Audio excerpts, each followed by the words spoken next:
attempted to get the attention of the American people when she stated, "I propose a limitation be put on how many squares of toilet paper be used in any one sitting." The singer said this in an attempt to wake the nation up to the effects of global warming. Though her joke caused a media blitz, it seemed to work for her cause because people began debating the causes and effects of this situation that seems to be getting out of control in the Western Hemisphere. But is this sudden attempt to go green essential? Does the American dream really need to include 3 waste baskets, one for metal, one for paper goods, and one for trash? Should the world really be concerned that doomsday will arrive if this situation isn't put to a halt? As if there's nothing said in the Bible about God's plan for the ultimate destruction of this earth, Christians have even joined the bandwagon of saving the world, forming such groups as the Evangelical Climate Initiative, the Evangelical Environmental Network, and the National Religious Partnership for the Environment. Christians are called to have dominion over God's creation, and yes, we are to be good stewards of what God has given to us. But does that mean that we have to buy into all the hype over the presumed phenomenon of the planet? In reality, it's unnecessary to take extreme precautions to save the environment because it's not being as ruthlessly damaged as alleged by most activists. Founder of Thomas Road Baptist Church, Jerry Falwell, wasn't convinced either. In his February 25, 2007 sermon, he stated, "I am raising a flag of opposition to this alarmism about global warming and urging all believers to refuse to be duped by these earthism worshippers." Mr. Falwell was among the hundreds of theologians and scientists to look at the facts about the environment and discover that the significance of the matter was really insignificant. So these same scientists believe that the flood of Noah completely changed the Earth's environment by eliminating the circle of water that was around the Earth's atmosphere, causing drastic changes in the Earth's temperatures, and allowing harmful UV rays to penetrate humans.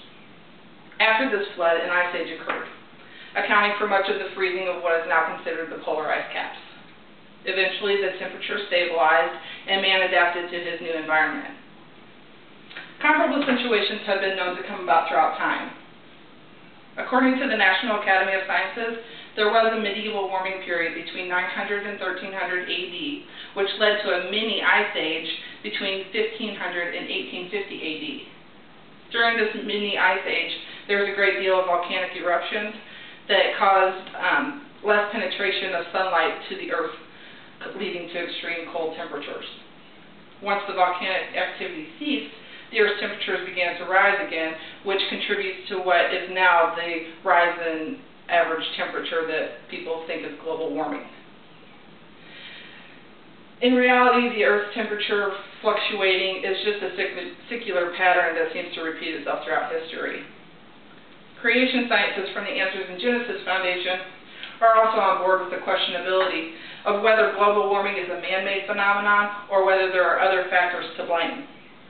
Activists will claim that humans are the reason that greenhouse gases, mostly carbon dioxide that's pumped into the air by burning fossil fuels, are the reason that the atmosphere traps in so much of the sun's heat. This claim is partly true. However, there are other gases that contribute to the greenhouse effect. Actually, water vapor contributes 95% of the greenhouse effect, while carbon dioxide, it makes up only 0.117% of the Earth's greenhouse effect. So clearly, environmentalists cannot control a naturally occurring phenomenon. And given that the man-made percentage of the greenhouse effect is so nominal, why even bother with alarmist groups, environmental activist clubs, and government-sponsored programs? There are some, however, who claim that global warming is wreaking havoc on our lives and that there are indeed ways to put a stop to it. On December 7th through the 18th, 2009, Copenhagen, Denmark, hosted the 15th Annual United Nations Climate Change Conference. At this conference were some of the world's most influential politicians, scientists, leaders, and activists, all who claimed that if the carbon emissions by man-made sources were not cut, the results could be cataclysmic. In fact, according to the UN, one of the many effects that not putting a stop to global warming would have was less wintry weather, including snow and ice.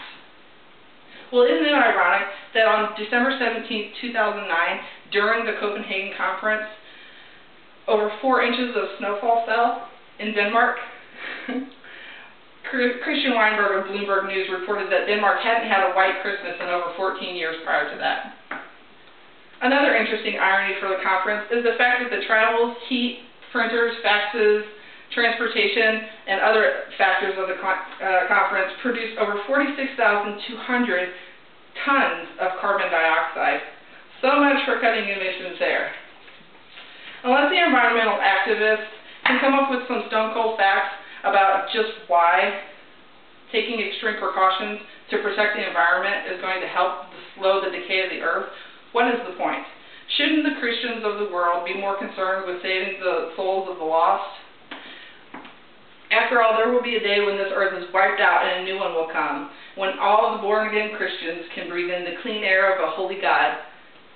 So until then, perhaps the Christian environmentalists should turn their attention from the Great Emission to the Great Commission. Thank you.